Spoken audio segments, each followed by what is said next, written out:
क्या तृणमूल कांग्रेस फिर कांग्रेस के करीब आ रही है? ममता बनर्जी और राहुल गांधी की मुलाकातों ने बढ़ाई सियासी हलचल। देश की राजनीति में इन दिनों सबसे ज्यादा चर्चा जिस सवाल की हो रही है वह यह है कि क्या पश्चिम बंगाल की मुख्यमंत्री और तृणमूल कांग्रेस की सुप्रीमो ममता बनर्जी अपनी पार्टी के साथ फिर से कांग्रेस के करीब आ रही हैं। राजनीतिक गलियारों में यह सवाल इसलिए भी जोर पकड़ रहा है क्योंकि पिछले कुछ दिनों में दिल्ली में हुई कई अहम मुलाकातों ने नए राजनीतिक समीकरणों की अटकलों को जन्म दे दिया है। ममता बनर्जी का राजनीतिक सफर कांग्रेस से ही शुरू हुआ था। लंबे समय तक कांग्रेस में रहने के बाद उन्होंने अलग होकर तृणमूल कांग्रेस की स्थापना की और बंगाल की राजनीति में एक बड़ा स्थान हासिल किया। लेकिन अब एक बार फिर कांग्रेस और तृणमूल कांग्रेस के बीच नज़दीकियां बढ़ती दिखाई दे रही हैं। बंगाल में बदलता राजनीतिक माहौल। पश्चिम बंगाल में बीजेपी लगातार अपनी पकड़ मजबूत करने की कोशिश कर रही है। विधानसभा चुनावों के बाद जिस तरह तृणमूल कांग्रेस के कई विधायक, पार्षद और पार्टी पदाधिकारी पार्टी छोड़कर दूसरी पार्टियों की ओर गए, उससे तृणमूल कांग्रेस के अंदर असंतोष और दबाव बढ़ा। राजनीतिक विश्लेषकों का मानना है कि बीजेपी के बढ़ते प्रभाव ने ममता बनर्जी को नई राजनीतिक रणनीति बनाने पर मजबूर किया है। हालांकि ममता बनर्जी अभी भी बंगाल की सबसे मजबूत नेता मानी जाती हैं, लेकिन पार्टी के अंदर लगातार हो रही टूट-फूट ने उनके लिए चिंता जरूर बढ़ाई है। ऐसे समय में राष्ट्रीय स्तर पर विपक्षी एकता की जरूरत पहले से ज्यादा महसूस की जा रही है। सोनिया गांधी से मुलाकात ने बढ़ाई चर्चाएं। 2 दिन पहले दिल्ली में ममता बनर्जी ने कांग्रेस की वरिष्ठ नेता सोनिया गांधी से मुलाकात की। इस मुलाकात को सिर्फ शिष्टाचार भेंट नहीं माना जा रहा। राजनीतिक जानकारों का कहना है कि यह बैठक आने वाले समय में विपक्षी राजनीति की दिशा तय कर सकती है। बैठक के बाद से ही यह चर्चा शुरू हो गई कि क्या कांग्रेस और तृणमूल कांग्रेस के बीच कोई बड़ा समझौता होने जा रहा है। हालांकि दोनों दलों की ओर से आधिकारिक रूप से कोई बड़ा बयान सामने नहीं आया, लेकिन सियासी हलकों में इसकी चर्चा लगातार जारी है। अभिषेक बनर्जी और राहुल गांधी की मुलाकात। सियासी चर्चाओं को और ज्यादा हवा तब मिली जब ममता बनर्जी के भतीजे और तृणमूल कांग्रेस के दूसरे सबसे प्रभावशाली नेता अभिषेक बनर्जी ने राहुल गांधी से मुलाकात की।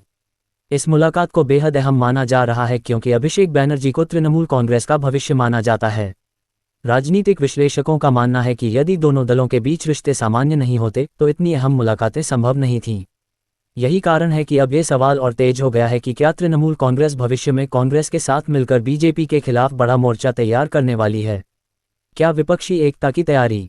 देश में अगले चुनावों को देखते हुए विपक्षी दलों के बीच एकजुटता की कोशिशें लगातार चल रही हैं। बीजेपी के खिलाफ मजबूत रणनीति बनाने के लिए कई क्षेत्रीय दल कांग्रेस के साथ बातचीत कर रहे हैं। ममता बनर्जी भी पहले कई बार विपक्षी एकता की बात कर चुकी हैं, हालांकि कांग्रेस के साथ उनके संबंध हमेशा उतार चढ़ाव वाले रहे हैं। अब हालिया मुलाकातों के बाद यह माना जा रहा है कि राजनीति में नए समीकरण बन सकते हैं। खासकर बंगाल की राजनीति में कांग्रेस और तृणमूल कांग्रेस यदि साथ आते हैं तो इसका सीधा असर बीजेपी की रणनीति पर पड़ सकता है। क्या सच में कांग्रेस में शामिल होगी तृणमूल? फिलहाल ये कहना जल्दबाजी होगी कि तृणमूल कांग्रेस पूरी तरह कांग्रेस में शामिल होने जा रही है, लेकिन इतना जरूर है कि दोनों दलों के बीच संवाद और नज़दीकियां बढ़ी हैं।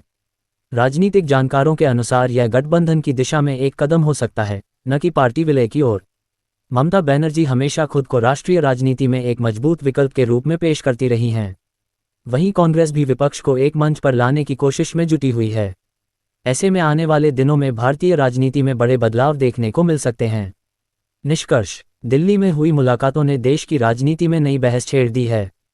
सोनिया गांधी, राहुल गांधी, ममता बनर्जी और अभिषेक बनर्जी की बैठकों ने ये संकेत जरूर दिया है कि विपक्षी राजनीति में कुछ बड़ा पक रहा है।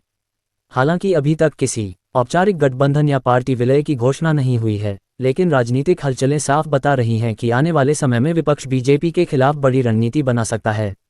अब सबकी नज़र इस बात पर टिकी है कि आने वाले दिनों में कांग्रेस और तृणमूल कांग्रेस के रिश्ते किस दिशा में आगे बढ़ते हैं। आगे देखिए शिवसेना उद्धव ठाकरे के member of parliament Sanjay Rawat क्या कहते हैं। मैंने ये नहीं कहा है किसी पार्टी का नाम लेकर, मैंने कहा कि आज सभी को कांग्रेस पार्टी की मदद चाहिए लड़ाई लड़ने के लिए अपने अपने राज्यों में।